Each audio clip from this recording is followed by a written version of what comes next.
lu yees ci lu ñeel diggante Iran ak Israël auditeurs yu Mouhalim Info 19h di juróom-ñaar waxtu ci ngoon toftal na juróom fukki simili ak juróom tey ji dibéer fukki fan ak ñeent ci weeru avril dëppoo ak juróomi fan ci weeru kor yi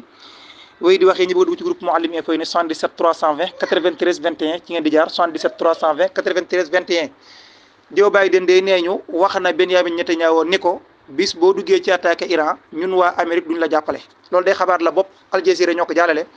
ñu ngi ko sukkandikoo ne ci kër xabaar gi ñu wax Wall Street Journal ñoom daal ñu daal di jàllale xabaar boobu kon ni moom Joe Biden wax na lu leer Benyamin Netanyahu ne ko boo duggee ci attaqué Iran ñun Amérique duñ ci dugg te Amérique nag ñoom nee ñu amuñu benn xalaat ci daal ubbi conflit seen digganteeg waa Iran donte nag ñoom dimbali nañ bu baax a baax Israël ci daal gàntal li nga xam ne moom leen Iran sànni woon démb Amérique jàppale nañ ci bu baax a baax waa Israël waaye daal ginnaaw bi ci kër xabaar yi dañu xam le mooy jokkoo téléphone doon na ci diggante ñaari kilifa yi moom nag Joe Biden la mu waxoon Netanyahu daal mooy ne ko bul tontu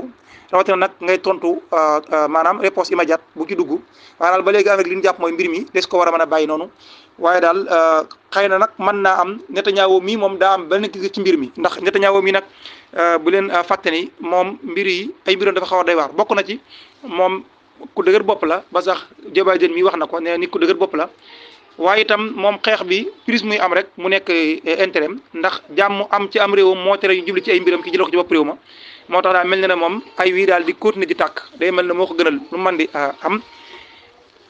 ñàkk a déggoog nag ci digganteem ak Joe Biden gi moom yàgg naa ko jungi di leen ko wax ne ñoom ñaar déggootuñu ci kàddu ndax lay am ca bande de Gaza Amérique daa dem ba gis ne ëpp na mu wax ne nañu arrêté da ko itam ci mu attaqué barrage bu Rafah moom nag Joe Biden wala boog Benyamin Netanyahu daal bañ na dina ko def xam ngeen ne wax na fi wax ne amul benn puissance ci àdduna bu ko mën a tere def li mu bëgg a def Joe Biden waxoon na itam ne tant que mi ngi ci bopp réewum Israël moom Netanyahu mi Israël ci guutu la gën a nekk ci jàmm kon ñoom ñaar seen diggante moom ñàkk déggoo fës na ci dem nañ sax ba ñoom ñaar ñi kenn ku nekk wax sa morom la ne ndax bi nga xamee ne Joe Biden génn benn jour wax ne Amérique Israël pour ñu am jàmm il faut ñu amal élection jëlee fa ka fa nekk kii nag moom Netanyahu génne Biden mii dafa dof antu xelam fi mu ne nii moo tax mu wax fa wax yi muy wax kon daal jàpp leen ci xabaar yi nga xam ne Al Jazeera jàll nañ ko sukkandiku ci journal Joe Biden nee na ki nga xam ne moo di Netanyahu boo duggee ci ab guerre ñun Amérique duñ la jàppale maanaam daal boo duggee ci attaque Iran ñun Amérique duñ la jàppale te itam jàppaleen ne jamono ji cabinet de guerre bu Israël ñoo ngi daje ngir xool lan mooy doon suite bi ci leen Iran def démb ginnaaw bi nga xam ne Iran attaqué ni leen ñoom nag ba léegi waxaguñ boobu ba léegi nag ki nga xam ne moo di Joe Biden ginnaaw officiellement wax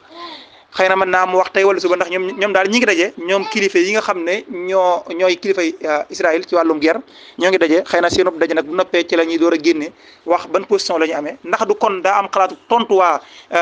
Iran en tout cas gis nañu xabaar bu mel noonu kër sa xabaar gi di LSI Africa nee ñu moom ñoom nee ñu LSI Africa nee ñu Israël dañuy fas yéene fayu fii ak 24 heures wala 48 heures seen diggante ak Iran xëy na mën naa am kon loolu moo tax Joe Biden di ko aratu ne ko daal bu diggee ab guerre sa diggante ak waa Iran ñun duñu la jàppale daa ñëwee di ko topp Mouhalim